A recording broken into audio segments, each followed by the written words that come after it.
بسم اللہ الرحمن الرحیم، السلام علیکم ورحمۃ اللہ وبرکاتہ۔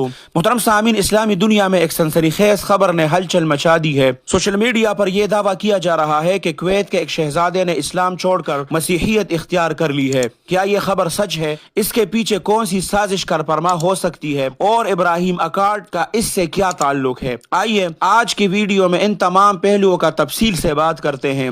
محترم سامعین، چند دنوں سے سوشل میڈیا پر ایک ویڈیو وائرل ہو رہی ہے جس میں ایک شخص جو خود کو پرنس عبداللہ الصبا کہتا ہے، وہ دعویٰ کر رہا ہے کہ اس نے اسلام کو چھوڑ کر مسیحیت کو قبول کر لیا ہے۔ اس ویڈیو کو کچھ عیسائی مشینری پیجز اور انسٹاگرام اکاؤنٹس پر شیئر کیا گیا، مگر سوال یہ ہے کہ کیا یہ شخص واقعی کویت کا شہزادہ ہے؟ کیا کویتی حکومت نے اس کی تصدیق کی ہے اور کیا ایسی کوئی سرکاری خبر آئی ہے کویت سے؟ محترم سامعین، ہم نے مختلف عرب نیوز ویب سائٹس، عالمی اداروں جیسے الجزیرہ، BBC عربی اور حتیٰ کہ کویتی نیوز چینل کے رپورٹس کو دیکھا، اس کے ویب سائٹ کو دیکھا، مگر ہمیں اس خبر کی کوئی مصدقہ تصدیق نہیں ملی۔ محترم سامعین، اسی طرح 2012 میں بھی christianpost.com اسی نوعیت کے ایک خبر کو انہوں نے جعلی قرار دیا تھا۔ اس وقت بھی ایک شخص نے خود کو کویتی شہزادہ ظاہر کر کے مسیحیت قبول کرنے کا اعلان کیا، لیکن کویتی حکومت نے واضح طور پر کہا کہ ایسا کوئی شخص شاہی خاندان سے تعلق نہیں رکھتا۔ اب سوال یہ پیدا ہوتا ہے کہ ابراہیم اکارڈ کا یہ معاہدہ 2020 میں اسرائیل، متحدہ عرب امارات، بحرین اور بعد میں سوڈان اور مراکش کے درمیان ہوا،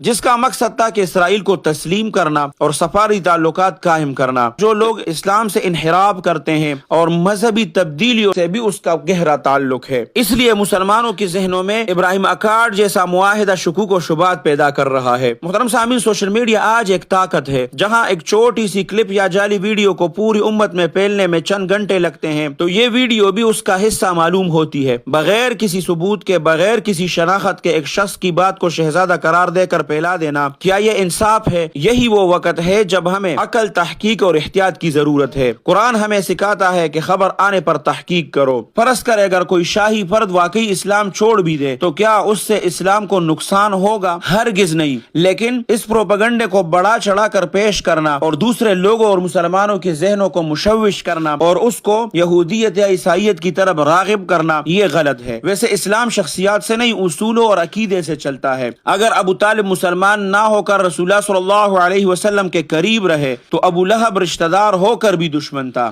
آج بھی اسلام تیزی سے دنیا میں پھیل رہا ہے۔ یورپ، امریکہ، افریقہ میں ہزاروں لوگ ہر سال اسلام قبول کرتے ہیں، تو ایک جھوٹی خبر سے خوفزدہ نہیں ہونا چاہیے۔ ہمارا موقف بالکل واضح ہے، اس خبر کی کوئی مصدقہ بنیاد نہیں ہے۔ کویتی حکومت نے ایسی کوئی تصدیق بھی نہیں کی ہے۔ یہ سوشل میڈیا کا پروپیگنڈا معلوم ہوتا ہے۔ ہمیں سچائی کے ساتھ کھڑے رہنا چاہیے۔ دین اسلام کامل ہے اور اسے کسی شہزادے یا بادشاہ کے چھوڑنے یا قبول کرنے سے کوئی فرق نہیں پڑتا۔ فرق پڑتا ہے ہماری نیت، ایمان اور علم سے۔ اگر آپ چاہتے ہیں کہ ہم اسلامی دنیا کے ہر وائرل خبر کا تجزیہ کریں اور اس بارے میں کمنٹس میں اپنے قیمتی رائے کا اظہار ضرور کریں۔ اللہ ہمیں حق کو پہچاننے، قبول کرنے اور اس پر ثابت قدم رہنے کی توفیق عطا فرمائے۔ اللہ سبحانہ و تعالی آپ سب کو اپنے حفظ اور امان میں رکھے، اپنے خصوصی دعاؤں میں یاد رکھے۔ السلام علیکم ورحمۃ اللہ وبرکاتہ۔